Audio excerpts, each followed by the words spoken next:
Right. Welcome back to yet another session for MAC 4861. Now, in this session, we would like to talk much about business rescue or dealing with companies in financial distress. What happens when a company is in financial distress? And what causes an organization to be in financial distress in the first place? Okay, so the South African legal framework, through the Companies and Intellectual Property Commission, which is the CIPC, came to a conclusion about 10 years ago to create what we call business rescue or rescuing organizations which are financially distressed. Now, principally, the purpose of trying to rescue financially distressed organizations is due to the fact that businesses contribute significantly towards the economy. And their contributions are not just in taxes, but they are also in employment, right? Which reduces crime indirectly,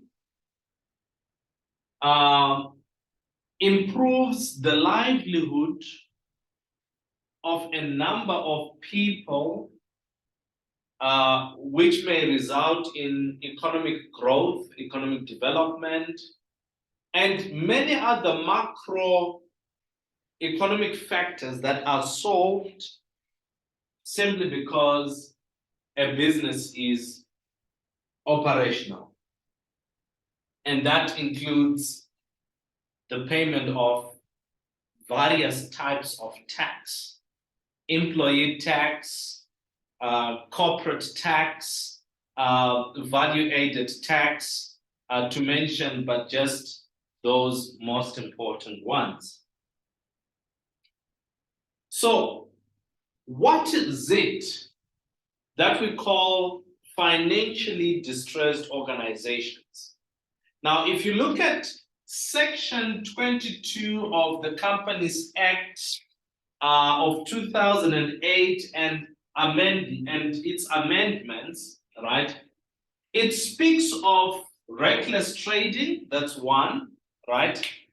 However, notwithstanding, an organization can be financially distressed not because of reckless trading. However, the Companies Act defines financial distress, right, by looking at two issues: solvency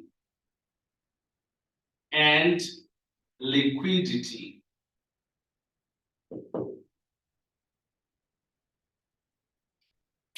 Right. So an organization has to not pass the solvency and liquidity tests in order for it to be called financially distressed. So liquidity is a measure of current assets versus current liabilities, right? Solvency is a measure of total assets versus total liabilities, right? So when the total assets of the organization are less than the total liabilities, the organization is described as insolvent, right? When the current assets are less than the current liabilities, the organization is described as illiquid or not liquid. So business rescue which is Chapter 6 of the Companies Act, right, is what governs what we call business rescue practitioners.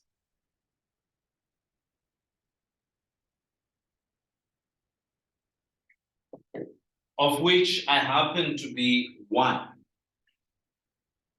Okay, so I'm also a business rescue practitioner. There are 3 categories of business rescue practitioners. The first category is junior business rescue practitioners, right? We have experience. These are those with experience less than 5 years, right? We have experienced business rescue practitioners, right? This is when the experience is between 5, right?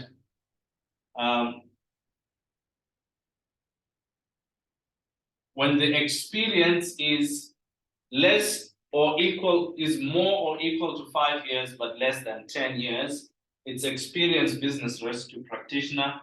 That's the category I fell into. That was 3 years ago when I was appointed to be a business rescue practitioner.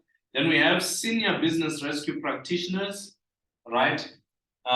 Those with more than 10 years of business rescue experience. So they govern what we call business rescue and turnaround strategies. Okay. Now, what happens is that when a company is financially distressed, the first thing that you do is you call upon the services of a business rescue practitioner, right? Now, my recommendation is a business rescue practitioner to be successful in their business rescue. In other words, to resuscitate the organizations. This practice was primarily open to legal practitioners and was opened to financial professionals, financial and business professionals only recently. Simply because it's a legal procedure, right, that requires lodging with the Companies and Intellectual Property Commission, right, which is the CIPC, that our organization is financially distressed. We have appointed so and so as our business rescue practitioner. Then they lodge that application, just 500 Rand. Now, when the application has been approved, right, the business rescue practitioner, right, has been appointed. The practitioner himself or herself now then has to draft what is called a business rescue plan.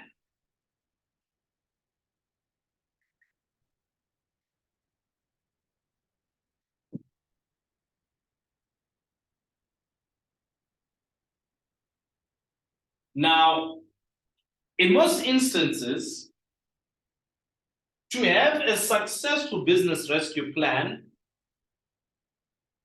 if a business rescue practitioner is a legal practitioner, in most instances, they will consult with business experts, financial experts on certain other matters so that they can be assisted. But now remember, this is a legal procedure. And since it's a legal procedure, it's easier for legal professionals to navigate the process, right? However, they need experts from various other professions. In today's business environment, You may also need people who are digitally conscious and who are conscious of cybersecurity and cyber threats in such a way that you can actually develop a comprehensive business rescue plan, which you will communicate to the various stakeholders. Now, the advantage that is there in business rescue is that when the business rescue has been approved by the CIPC, right, you are given an opportunity not to pay your creditors, right? You are given an opportunity not to pay your payables, right? Those you owe can understand that you are coming to a freeze. Now, the directors remain there, but they relinquish the effective operation of the organization to the business rescue practitioner. And as they relinquish, perhaps in this session, I should have invited a more senior gentleman to assist us. George Nell is actually my mentor also in business rescue. He's very good at this. He's been doing this for 10 years since the profession started. So with time, perhaps I'll request him to assist us with the other video on how to conduct business rescue, which will be more impactful. However, I speak with also experience and exposure in business rescue, so I believe this will also assist you. Okay. So the next issue that you probably need to understand in business rescue, or do you have a question? No, I'm just thinking out loud that this process, it's actually like in the case of individuals, when individual will be maybe under administration or debt consolidation, isn't it the same? When now the debt consolidators are now taking over and negotiating with the creditors, maybe on a lesser payment instead of the normal monthly payments that you were making. Because I heard you saying the creditors now will understand that the business is under a freeze. So yeah, I'm just not under a freeze. It's almost similar. The difference is here, the business remains operational. Like SAA, when it underwent business rescue, it was still operational. Okay. Yes, it's only that the directors relinquish their operational mandate to the business rescue practitioner. So they do not make a decision without consulting the business rescue practitioner. And if they remember the business rescue plan now, after its development, it's more like a business plan. But the difference is that it's situational at that particular point in time. Right? What is the situation? So the business rescue plan starts by looking at the situation at hand. Right? Who is owed and what? Right? Then it looks, yes? And I also think the solvency and liquidity ratios will give also an indication of where the problem is in terms of why the business is under difficulty or needs a rescue. Is that one of the things that the ratios only indicate the situation. The situation, yeah. Yes, but they do not tell us why the organization is in that situation. Okay. Yes. So before this the business rescue plan should include reasons why. So the practitioner should carry out an intensive due diligence on the business to determine exactly why the organization is in that situation. But the purpose of the business rescue plan is to salvage the organization and give a recommendation of whether or not the business can be salvaged or not, or give a perspective and give a recommendation of what should be done given the fact that the organization can be salvaged or cannot be salvaged. So if the business can be salvaged, the plan can still ask for more money from the creditors or more supplies from the creditors, that please give us supplies of this much. Then this will get us to this point. In certain instances, a company may decide to restructure or to retrench. Remember, organizations now use retrenchment, restructuring in place of retrenchment. That there's a difference. An organization can restructure without retrenching. In certain instances, an organization can decide to retrench a division if that division is making losses at the expense of the entire organization.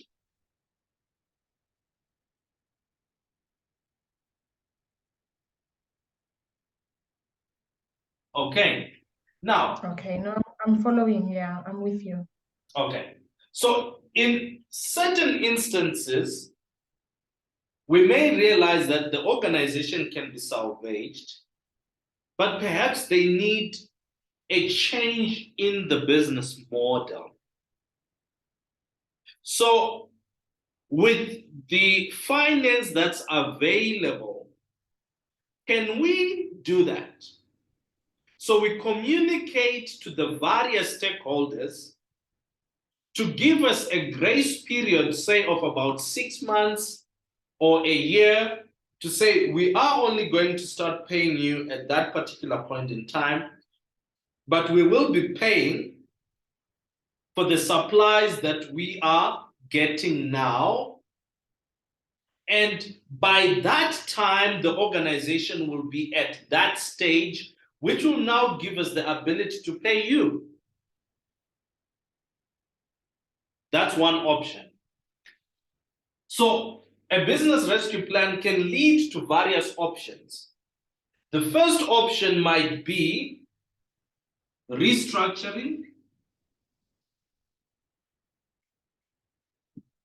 The other option could be retrenchment, be it of employees or of divisions or of a division or divisions, whatsoever the case might be, right?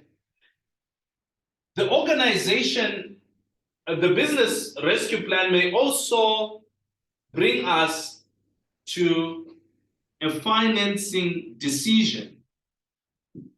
Perhaps all we need is money.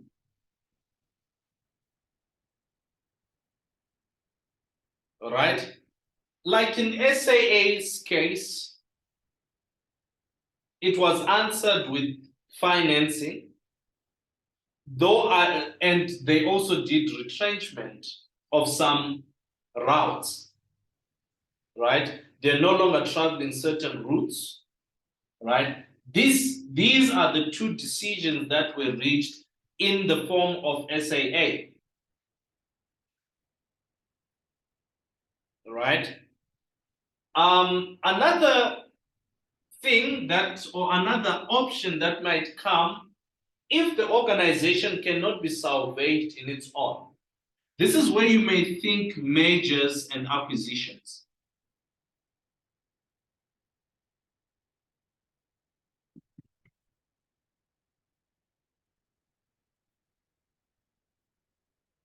Right? Perhaps it's a retail. We identify another organization that's also struggling. Remember, Edgars came to this conclusion that it must be acquired by another company, and it happened, which was an outcome from a business rescue plan. All right. Another issue could be liquidation. If the organization cannot be salvaged, like for instance, in the case for Cell C, the decision, remember these decisions can also be made without business rescue. Mhm. You get the sense? These Yeah. decisions can also be made without business rescue. So the purpose of having a business rescue is for us to first be able to assess from a professional, right? Like Mr. George Nell, he is an LLM graduate, right? Okay. Yes. He's got much experience, I think, from he's one of the two most successful business rescue practitioners in South Africa. He's ranked the second, and he's got a high success rate in his business rescue planning, right? So I was fortunate that I got an opportunity to meet him, and we're both directors of a certain company which was appointed by the IDC also. When IDC needs some, what do you call it? Restructuring to be done in some of its companies or and other things, right? They may call upon our company also, right? So these, So if I may ask, yes.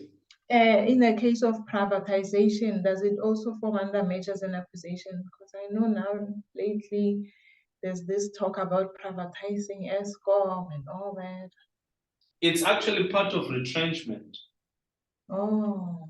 Yes, because what happens is when you privatize an organization, you are retrenching.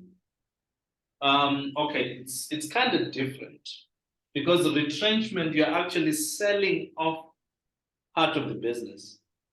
All right. But privatization, because selling off part of the business in most cases, what happens with the retrenchment is perhaps the employees will end up being retrenched also. But what happens with privatization is that you are just selling the shareholding, or you're changing the condition of ownership from the state to the private sector. Yeah. Does it make sense? Yeah. Yeah, it does. Okay. So the business rescue plan has to be approved by the stakeholders. They must see it and be happy with it to say, this is a good plan.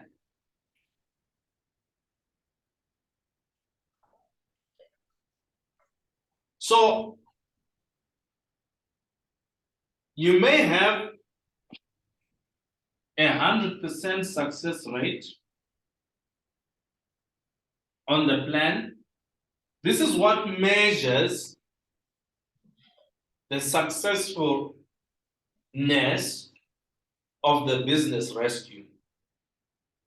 Then you go to the implementation of that plan.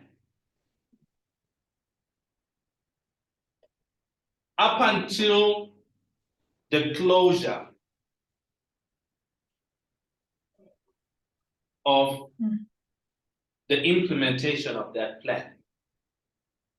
So most business rescue practitioners can develop a plan, right? And when the creditors have agreed or the stakeholders have agreed, then you leave the directors to do the implementation, right? However, it is wise to have the plan and the business rescue practitioner also oversee the implementation of the plan that he or she came up with. Okay.